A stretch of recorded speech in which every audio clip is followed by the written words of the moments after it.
rejetez tous les crimes que vous avez commis. Faites-vous un cœur nouveau et un esprit nouveau. Parole, Seigneur, est vérité, et ta loi délivrance. Le Seigneur soit avec vous. Et avec votre esprit. Évangile de Jésus-Christ selon saint Jean. Gloire à toi, Seigneur. En ce temps-là, quand Lazare fut sorti du tombeau, beaucoup de Juifs qui étaient venus auprès de Marie et avaient donc vu ce que Jésus avait fait, crurent en lui. Mais quelques-uns allèrent trouver les pharisiens pour leur raconter ce qu'il avait fait. Les grands prêtres et les pharisiens réunirent donc le Conseil suprême. Ils disaient: qu'allons-nous faire? Cet homme accomplit un grand nombre de signes. Si nous le laissons faire, tout le monde va croire en lui. Et les Romains viendront détruire notre lieu saint et notre nation. Alors, l'un d'entre eux, Caïphe, qui était grand prêtre cette année-là, leur dit: vous n'y comprenez rien. Vous ne voyez pas quel est votre intérêt? Il vaut mieux qu'un seul homme meure pour le peuple et que l'ensemble de la nation ne périsse pas. Ce qu'il disait là ne venait pas de lui-même.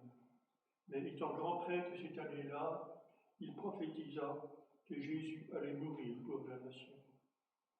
Et ce n'était pas seulement pour la nation, c'était afin de rassembler dans l'unité les enfants de Dieu dispersés. À partir de ce jour-là, ils décidèrent de le tuer. C'est pourquoi Jésus ne se déplaçait plus ouvertement parmi les Juifs. Il partit pour la région proche du désert, devant la ville d'Éphraïm, où il séjourna avec ses disciples. Or, la Pâque juive était proche, et beaucoup se montèrent de la campagne à Jérusalem pour se purifier avant la Pâque. Ils cherchaient Jésus, et dans le temple, ils se disaient entre eux: qu'en pensez-vous? Il ne viendra sûrement pas à la fête. Les grands prêtres et les pharisiens avaient donné des ordres: quiconque saurait où il était devait le dénoncer pour qu'on puisse l'arrêter. Acclamons la parole de Dieu. Louange à toi, Seigneur Jésus.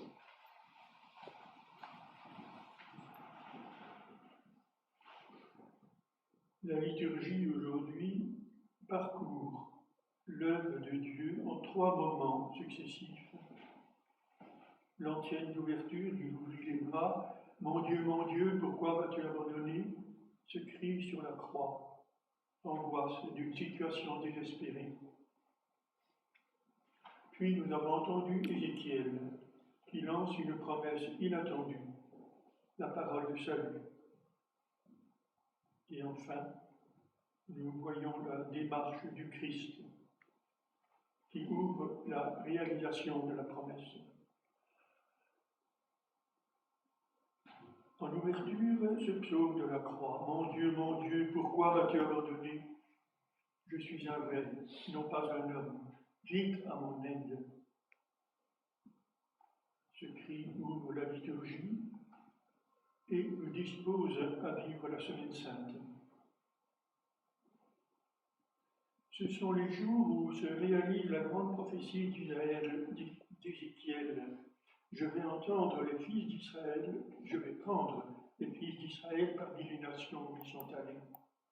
Je les délivrerai des infidélités qu'ils ont commises.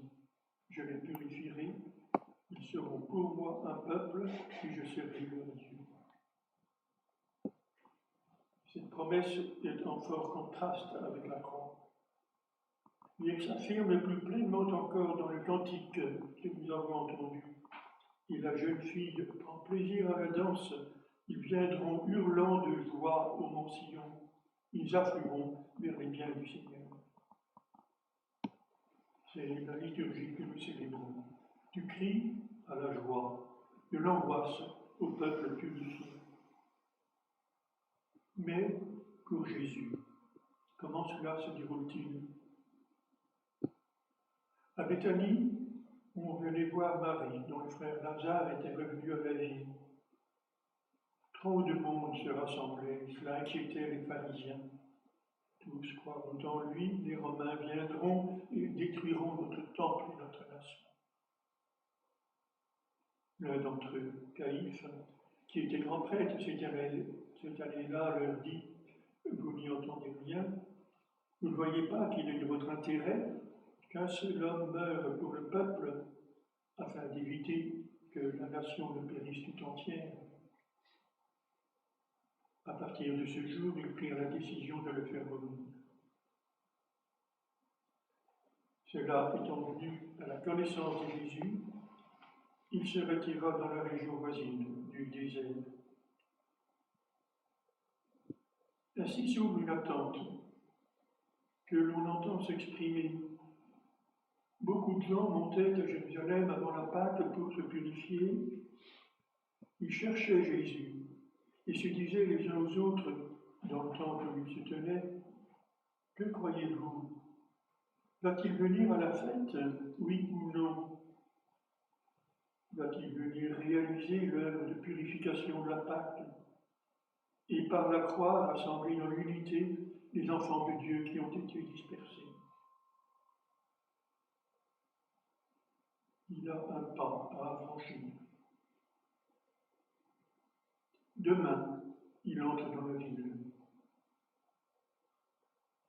Et nous, en lui, y ferions-nous le premier pas?